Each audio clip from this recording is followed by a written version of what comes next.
Continuamos con las aventuras de Gengis Khan. Tras muchos años de desventura y hazañas, el joven Temujin, a los 20 años, consigue cumplir el sueño de su padre: convertirse en Khan. Ya nunca más sería llamado por su nombre natural. A partir de ahora, sería conocido como Gengis Khan, Emperador Universal. El recién proclamado Khan organizó su nuevo gobierno. Sus hermanos, fieles compañeros e incluso los más nobles que en un pasado le traicionaron, ocuparon importantes puestos en la jerarquía civil y militar. Togril, del poderoso clan de los Keraitas, aceptó de buen grado el nombramiento de su hijo político. No sucedió lo mismo con Yamuga, dentro del cual se enfrentaban sentimientos encontrados. Admiraba a su banda por su valor, inteligencia y coraje, pero a la vez era su principal obstáculo a la hora de conseguir su sueño: convertirse en el único líder de todo el pueblo mongol. Gengis Khan contaba con 13.000 disciplinados y fieros soldados, divididos en 13 guranes, unidades militares de 1.000 hombres, cada una al mando de sus más fieles consejeros. El ejército entrenaba cada día: tiro al arco, lucha con espada y lanza, o incluso carreras de caballos. En la traicionera estepa siempre estás expuesto al ataque de cualquier enemigo. Y así sucedió. Taichar, primo de Yamuga, del clan de los Yaradanes, receloso del creciente poder que atesoraba Gengis Khan, decidió acometer él solo una machada. Robó varios caballos del campamento que estaban a recaudo de Hochi Dharmala, uno de los altos cargos de la administración del Khan. Hochi no estaba dispuesto a tolerar tamaña afrenta, y él mismo en solitario partió hacia el campamento enemigo. Gracias a una certera flecha, acabó con la vida de Taichar y recuperó sus valiosos equinos.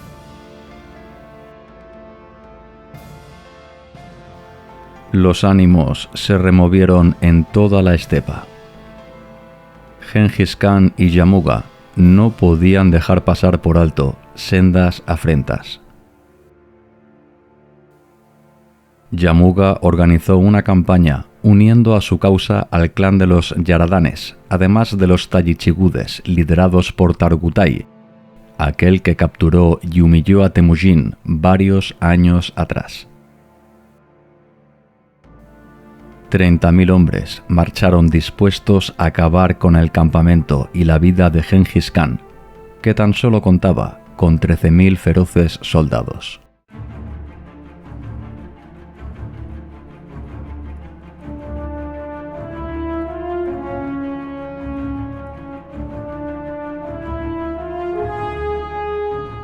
El Khan reunió a su Estado Mayor. Huir no era una posibilidad. Imposible ejecutar una retirada de tan ingente cantidad de mujeres, niños, yurtas y ganado. Solo quedaba combatir, pero en una desventaja de 1-3 era de imperiosa necesidad explotar cualquier ventaja, por pequeña que fuera. Gengis Khan tenía un plan. El sol nacía en la llanura de Dalan-Balchutag.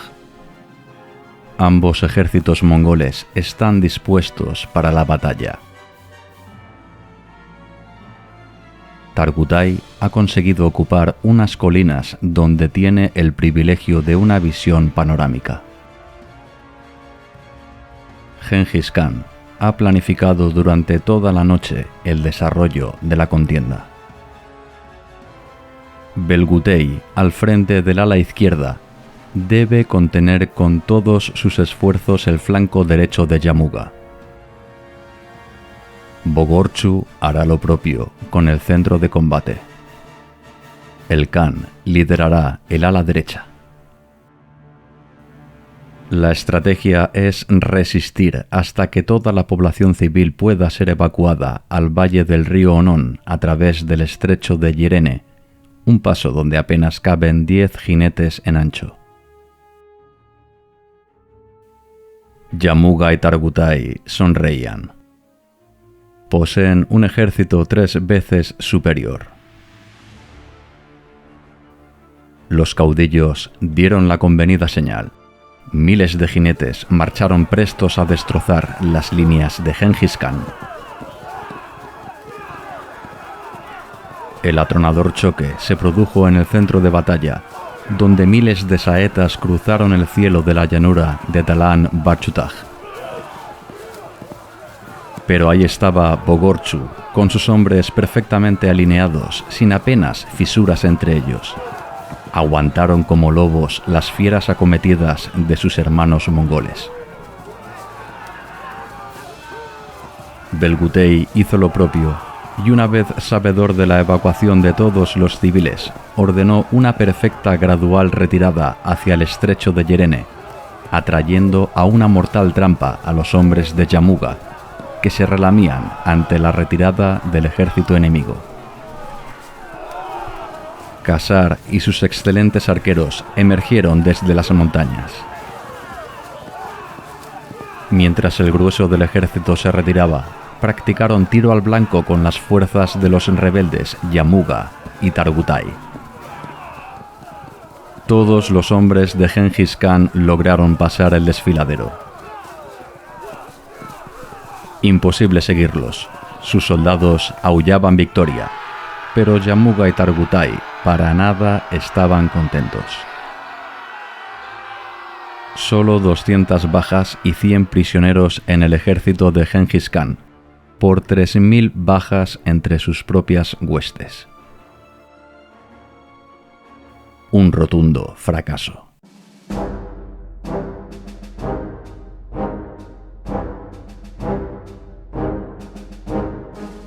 Al anochecer, Targutai convocó a su Estado Mayor.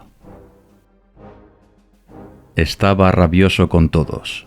Esta era la oportunidad de oro que tenía para destronar a su acérrimo enemigo, y no la había aprovechado.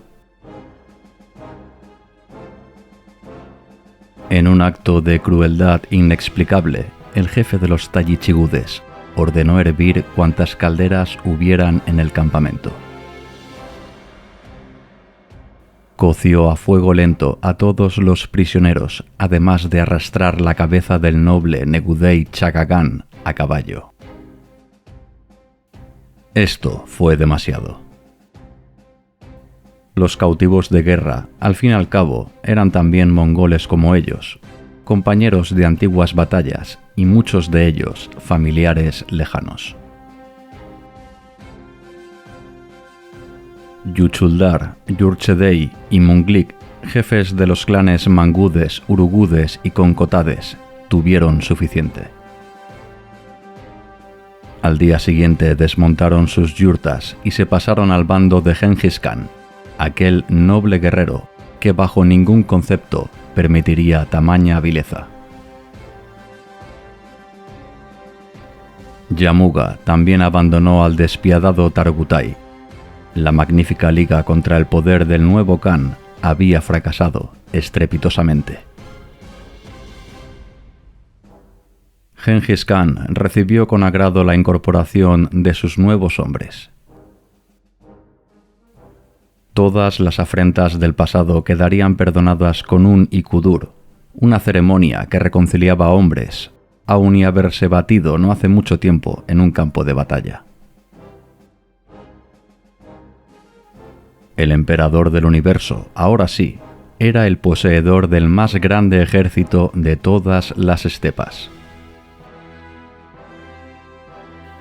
Esto convenía celebrarlo con una gran fiesta, se sacrificarían cuantos corderos fueran necesarios, y el kumis correría por doquier.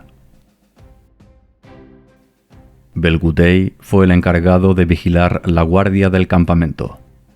Siempre había que mostrarse cauto ante un eventual ataque enemigo. El exceso de alcohol llevó a un miembro de los yurkines a cometer una bravata. Intentó robar uno de los caballos del Khan. Belgutey sorprendió en el acto al ladrón, y cuando se disponía a prenderlo, de la nada apareció totalmente ebrio Buri el Fuerte, uno de los principales y más fuertes hombres de los yurkines. Belgutey, hermano de Gengis Khan, recibió una señora paliza, hecho que no pasó inadvertido al omnisciente Khan. Los borchiguines, el clan familiar de Gengis Khan, con él mismo a la cabeza, se armaron de palos y diferentes herramientas, y juntos se dirigieron al campamento de los yurkines, cuyos miembros fueron apaleados, incluido Buri el Fuerte, el cual fue magistralmente reducido por el mismísimo Gengis Khan.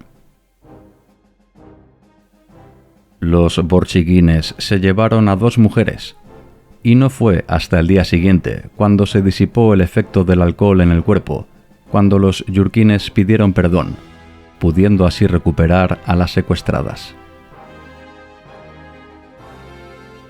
De esta manera funcionaba la sociedad mongola de aquel entonces. El incipiente poder de Gengis Khan no pasó inadvertido para sus pueblos vecinos. Una delegación de los Jurchen, el clan que regía el enorme imperio chino al otro lado de la imponente muralla, arribó al campamento de Gengis Khan. El emperador chino deseaba atraerse la amistad y fidelidad del líder mongol. El trato era aliarse para combatir contra el enemigo común, los tártaros, encabezados por Megullin Sugultu.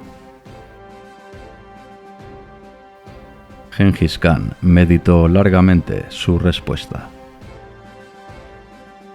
Sin duda, la propuesta era una magnífica oportunidad para acabar de una vez por todas con los ancestrales rivales tártaros.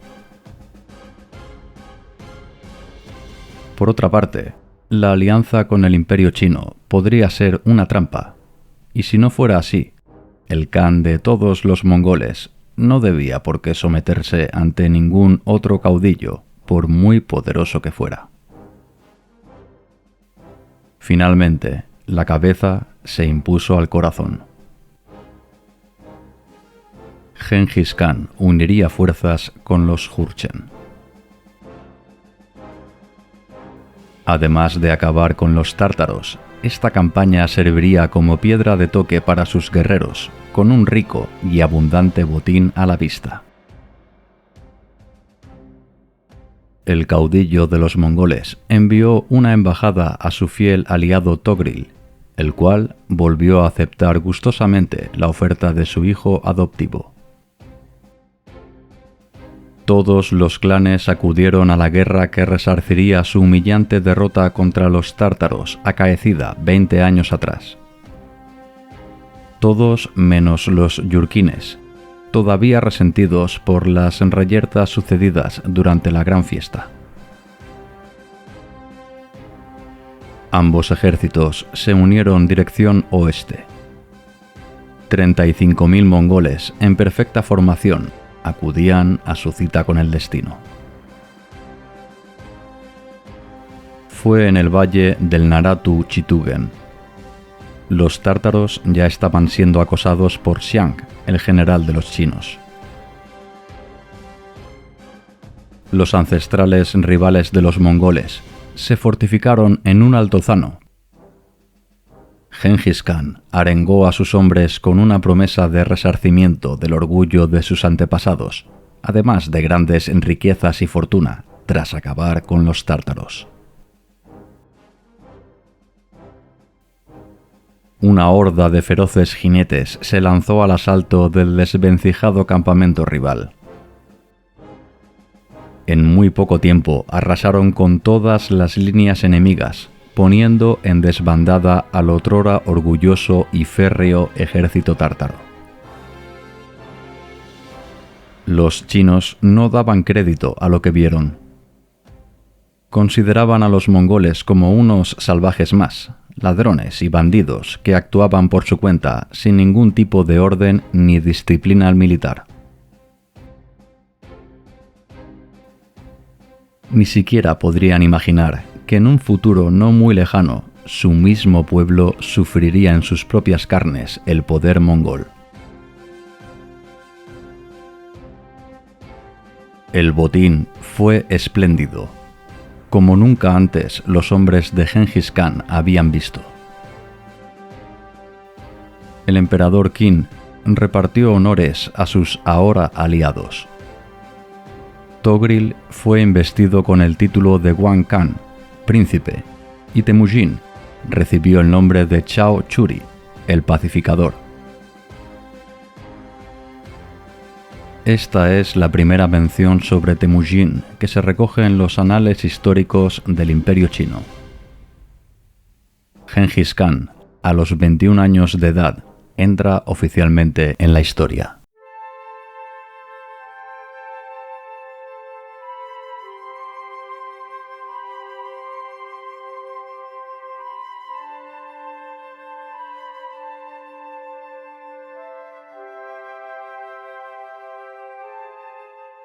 Nuestro protagonista dio un paso más en la consolidación de su naciente imperio, pero aún no terminaba de cumplir el sueño de su padre, unir a todos los clanes mongoles bajo un solo mando. Los yurkines aún continuaban agraviados con el incidente acaecido meses atrás. Un día de primavera, 200 jinetes partieron de su campamento con el objetivo de hostigar a un pequeño grupo de avanzadilla fiel a Gengis Khan. No fue una masacre, pero 10 leales soldados cayeron en la emboscada. Gengis Khan no estaba dispuesto a tolerar más ataques.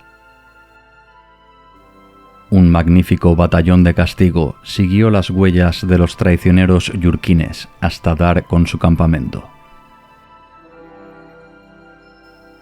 La horda comandada por el mismo Gengis Khan arrasó con todos ellos, centrándose en los rebeldes jefes militares.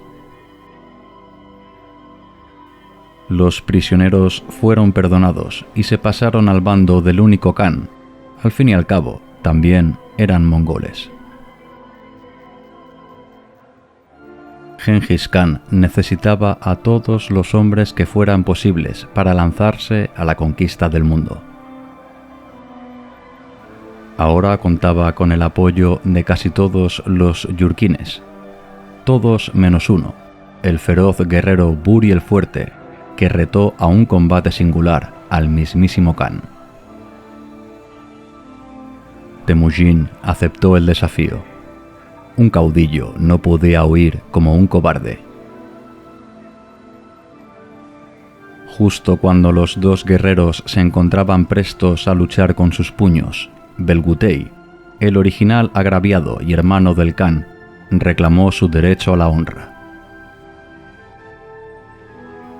Buri el Fuerte sucumbió ante la habilidad y maestría de Belgutei, hermano de Gengis Khan. El poderoso guerrero yurkin fue eliminado. Pero Gengis Khan, lejos de celebrar la victoria de su hermano, proclamó su enésima llamada a la unión entre todos los pueblos mongoles. No consentiría más enfrentamientos fratricidas. Los eternos conflictos entre clanes mongoles cejaron. Fueron 4 años de paz absoluta en las estepas. Las rutas comerciales se abrieron y decenas de caravanas llegaron a suelo mongol, intercambiando los más refinados productos de Oriente y Occidente por pieles y piedras preciosas. La prole de Gengis Khan aumentó con la llegada de Chagatai, Tului y Okodai, nacidos del vientre de la Khatun Bortai, además de Jojin, la primera hija de su segunda esposa Dogon.